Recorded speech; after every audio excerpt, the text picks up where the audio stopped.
News lens చూద్దాం. కోట్లాది మంది హిందువులు పరమ పవిత్రంగా భావించే శ్రీవారి ప్రసాదాన్ని పట్టుకుని ఓ యాంకర్ చేసిన వెకిలి చేష్టలు ఇప్పుడు పెను దుమారం రేపుతున్నాయి. యాంకర్ శివజ్యోతి శ్రీవారి ప్రసాదాన్ని కించపరుస్తూ చేసిన ఒక రీల్ ఇప్పుడు సోషల్ మీడియాలో వైరల్ అవుతోంది. టీటీడీ నిబంధనలను కాలరాసి భక్తుల మనోభావాలను దారుణంగా దెబ్బతీసిన ఈ ఘటనపై హిందూ సంఘాలు భక్తులు భగ్గుమంటున్నారు. ఇంతకీ ఆ రీల్లో ఆమె ఏమంది? ఇంత బరి తెగించడానికి గల కారణం ఏంటి? ఈ ఘటనపై టీటీడీ ఎలాంటి చర్యలు తీసుకోబోతోంది?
కోట్లాది మంది హిందువులు పరమ పవిత్రంగా భావించే శ్రీవారి ప్రసాదాన్ని పట్టుకుని ఓ యాంకర్ చేసిన వెకిలి చేష్టలు ఇప్పుడు పెను దుమారం రేపుతున్నాయి.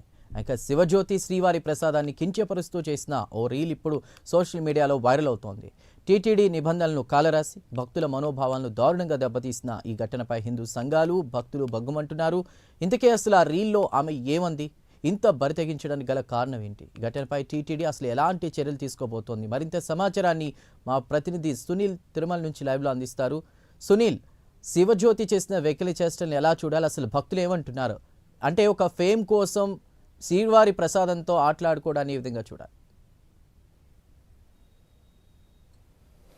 రైట్ చందు, మొత్తం మీద ఏదైతే తిరుమలలో ఎప్పుడు ఏదో ఒక వివాదం జరుగుతున్న పరిస్థితి అయితే ఉందంటే, ప్రధానంగా చూసుకున్నట్టయితే ఈ సెలబ్రిటీలకు సంబంధించి వాళ్ళు రీల్స్ చేయడంలో ఇటు తిరుమలకు సంబంధించి ఇటు వెకిలి చేష్టలు చేస్తూ భక్తుల్ని భయభ్రాంతులకు గురి చేస్తూ ఒకటైతే ఏదైతే ఇప్పుడు ఈరోజు చూసినట్లయితే శివజ్యోతి యాంకర్ శివజ్యోతి శ్రీవారి దర్శనానికి వెళ్ళే క్యూ లైన్లో అందరికీ భక్తులకి అంటే దర్శనానికి వెళ్ళేటువంటి సామాన్య భక్తులైనా విఐపి భక్తులైనా ఎవరికైనా అన్నప్రసాదం అంటే స్వామివారి అన్నప్రసాదాన్ని ఏదైతే వారికి భక్తులకి అందిస్తూ ఉంటారు, అటువంటి అన్నప్రసాదాన్ని తిరుపతిలో రిచెస్ట్ బిచ్చగాడు అంటూ ఆమె చేసినటువంటి వ్యాఖ్యలు అయితే ఏదైతే ఉన్నాయో ఇప్పటికే హిందూ సంఘాలు కావచ్చు, మరోవైపు నెటిజన్లు కావచ్చు, మరోవైపు కొంతమంది రాజకీయ పార్టీకి సంబంధించినటువంటి నాయకులు తీవ్రంగా వ్యతిరేకిస్తున్న పరిస్థితి. ఒకవేళ మీకు స్వామివారి మీద భక్తి విశ్వాసం లేకపోతే దయచేసి తిరుమలకి రావద్దు.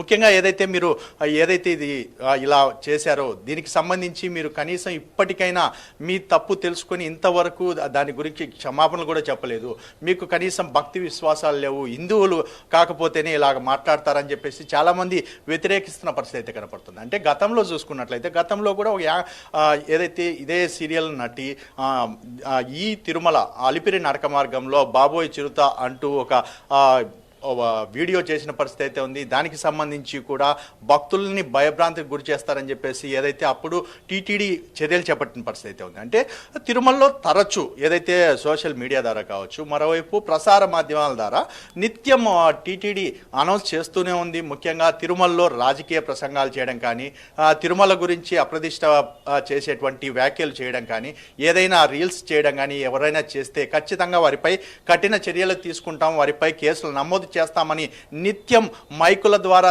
తెలుపుతున్నప్పటికీ వీరు అయినా తెలుసుకునే పరిస్థితి ఇక్కడ కనపడుతుంది. ముఖ్యంగా శివజ్యోతి స్వామివారి దర్శనానికి వెళ్ళేటువంటి క్యూ లైన్లో ఇటువంటి వీడియో చేశారు. దీనికి సంబంధించి ఇప్పటికే ఆమె సోషల్ మీడియాలో పెట్టుకోవడం అంటే ముఖ్యంగా ఏదైతే ఇటువంటి వీడియో మాట్లాడడమే కాకుండా దాన్ని తీసుకొచ్చి సోషల్ మీడియాలో అంటే వైరల్ అవ్వడానికి, రీల్స్ చూడడానికి, దాని విధంగా వాళ్ళని వైరల్ చేసుకోవడానికి ఇటువంటి వీడియోలు అప్లోడ్ చేసి సామాన్య భక్తులు కావచ్చు, ముఖ్యంగా తిరుమల శ్రీవారి దర్శనానికి వచ్చేటువంటి భక్తుల విశ్వాసాలని పూర్తిగా వాళ్ళు కాల తలరాస్తున్నారని చెప్పొచ్చు. ఎందుకంటే స్వామివారి అన్నప్రసాదం, ఈ అన్నప్రసాదానికి సుమారు విదేశాల నుంచే కాదు, దేశ విదేశాల నుంచి, ప్రపంచ దేశాల నుంచి భారీగా భక్తులు వస్తారు. ఎంత కోటీశ్వరుడైనా, ఎంత సామాన్య భక్తుడైనా ప్రతి ఒక్కరూ స్వామివారి అన్నప్రసాదం స్వీకరించాలని చెప్పేసి ఖచ్చితంగా అన్నదాన సత్రానికి వెళ్తుంటారు. ఏదైతే క్యూ లైన్లో ఉన్నటువంటి అన్నప్రసాదాన్ని తీసుకొని తింటూ ఉంటారు. అటువంటి అన్నప్రసాదంపై ఆమె చేసినటువంటి వ్యాఖ్యలపై ఇప్పటికే టీటీడీ ఏదైతే చర్యలకి దృష్టి సారించిందని ఇప్పటికే తెలిసిన పరిస్థితి అయితే ఉంది. దానికి సంబంధించి కూడా టీటీడీ ఎటువంటి చర్యలు తీసుకుంటుంది, ముఖ్యంగా ఏదైతే శివజ్యోతిపై ఎటువంటి కేసులు పెట్టబోతుంది ముఖ్యంగా. ఎందుకంటే స్వామివారి అన్నప్రసాదం గురించి ఆమె మాట్లాడిన మాటలకు సంబంధించి ఇప్పటికే టీటీడీ ఉన్నతాధికారులు దీనిపై చర్చిస్తున్నట్టు తెలుస్తుంది. దానికి సంబంధించి కూడా మరి కాసేపట్లో దీనిపై టీటీడీ పూర్తి వివరణ ఇవ్వబోతున్న పరిస్థితి ఇక్కడ కనపడుతుంది. మరోవైపు చూసుకున్నట్టయితే శివజ్యోతి ఇప్పటి వరకు, అంటే ఏదైతే శివజ్యోతి చేసినటువంటి ఈ వీడియోకి సంబంధించి ఇంతవరకు ఆమె క్షమాపణలు చెప్పడం కానీ, మరోవైపు భక్తుల్ని, అంటే ఏదైతే తిరుమల శ్రీవారిని దగ్గర నేను ఇలా చేశాను, నేను చేసిన తప్పు అని ఆమె నుంచి ఒక్క మాట కూడా రాకపోవడంతో ఇప్పటికే నెటిజన్లు అయితే తీవ్రంగా మండిపడుతున్న పరిస్థితి ఉంది. ముఖ్యంగా హిందూ సంఘాలు చాలా కోపంగా ఉన్న పరిస్థితి ఉంది. ఎందుకంటే ఆమె ఖచ్చితంగా క్షమాపణ చెప్పాలి, టీటీడీపై ఇటువంటి మాటలు మాట్లాడకూడదు. భవిష్యత్తులో ఎవరైనా సరే, సెలబ్రిటీలు అయినా సరే, ఎవరైనా సరే, ఎవరు ఇట్లాంటి రీల్స్ చేయకూడదు. ముఖ్యంగా టీటీడీకి సంబంధించి అంటే భక్తుల విశ్వాసాన్ని చూడగొనేటువంటి ఇటువంటి మాటలు కానీ, ఇటువంటి వీడియోలు కానీ చేసి అప్లోడ్ చేయకూడదు అని చెప్పేసి హిందూ సంఘాలు అయితే డిమాండ్ చేస్తున్న పరిస్థితి ఇక్కడ కనపడుతుంది. ఏది ఏమైనప్పటికీ ఏదైతే శివజ్యోతి చేసినటువంటి ఈరోజు ఈ వీడియో అయితే దీనికి సంబంధించి తీవ్ర దుమారమే లేపిన పరిస్థితి ఉంది. అంటే ఏదైతే ఆమెకున్న ఫేమ్కి సంబంధించి చూసుకున్నట్టయితే గతంలో ఆమె యాంకర్గా పనిచేశారు. ఆమె ఇటువంటి వీడియోలు చేయడం ఏంటి అని చెప్పేసి కొంతమంది అయితే మాట్లాడుతున్న పరిస్థితి ఉంది. ముఖ్యంగా ఇటు ఆమె నవ్వుతూ రిచెస్ట్ బిచ్చగాడ్ అంటూ అటు వెకిలి చేష్టలుగా ఆమె చేసినటువంటి వీడియో చాలా వైరల్ అయిన పరిస్థితి ఉంది. దీనికి సంబంధించి కూడా ఇప్పటికే టీటీడీ చర్యలు చేపడుతుందని తెలుస్తుంది. Chandu. Right Sunil, thank you.